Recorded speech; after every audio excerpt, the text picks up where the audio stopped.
Hello and welcome. My name is Melissa. I am the owner and artist here at the Top Drawer RVA located in Richmond, Virginia. I'm also a Dixie Belle brand ambassador. I found this cute little cabinet at a local thrift store. It was very inexpensive and I knew I could make it fabulous. There was only one thing. This little table was plastic. I gave it a great clean with white lightning inside and out to make sure that it was ready for Slick Stick. Slick Stick is my gripper. It's going to help my paint stick to this plastic surface. I applied one coat, waited 2 hours, applied the second coat, and then waited 24 hours before I applied my paint. I like to use a chip brush or a foam roller to apply my Slick Stick. This way I can dispose of it into the trash when I'm finished applying.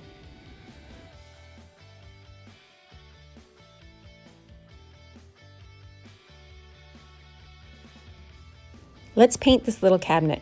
I wanted to do an ombre effect. I chose Antebellum Blue and Haint Blue.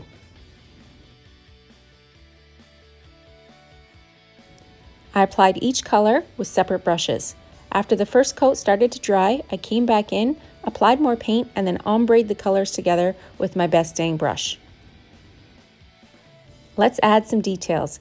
Using Moonshine Metallics and Caribbean, I highlighted the corners, as well as fluff and cotton on the interior to kind of box off that front panel.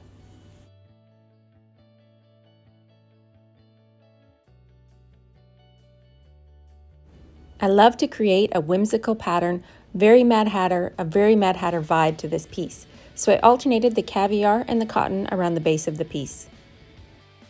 I love my Gemstone Mousse and Golden Gem. I added a touch of clear coat and gloss to strengthen it and then highlighted all of the edges of the piece. Let's add some detail with the brand new Alice Part 2 transfer from Bells and Whistles. Each transfer tube contains 4 sheets of images. These images are bold, colorful, and highly detailed. Cut out the image that you would like to use and peel off the protective backing paper. Apply it to your piece and then use the enclosed tool to burnish the transfer down.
When you're burnishing down your image, you can actually see it start to release from the paper plastic that's there.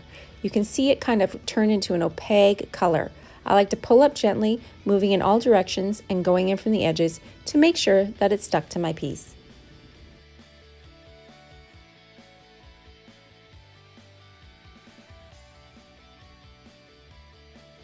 After smoothing down my image and making sure that there are no air bubbles or pockets of air underneath the transfer, I need to seal my piece. I came in with my clear coat and satin as well as my blue sponge to make sure that I've sealed all of the images down.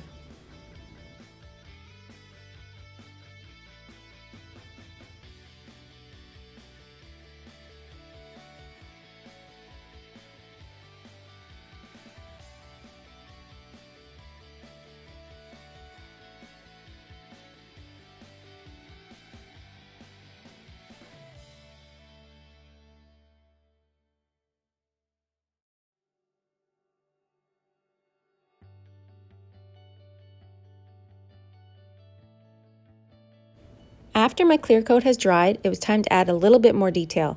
I used my best dang wax in black as well as my French tip brush to apply the wax to the piece. Since Dixie Belle's wax is water-based, you can wipe it back with a baby wipe. We're not done yet. We need a little bit more color onto this piece. Using my Chameleon Wax and Cactus and my Harlequin Stencil, I added this to the sides of the piece, right over top of that beautiful transfer. It's very faint, kind of a little bit shiny, so it gives a great detail when this piece is spinning around.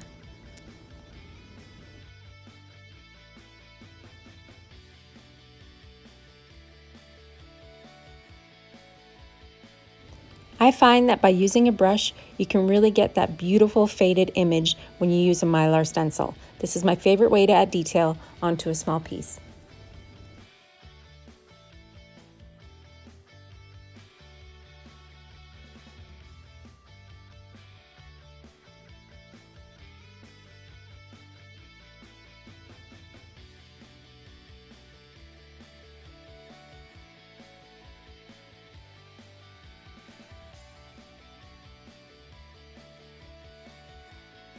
Well, that's it. What do you think?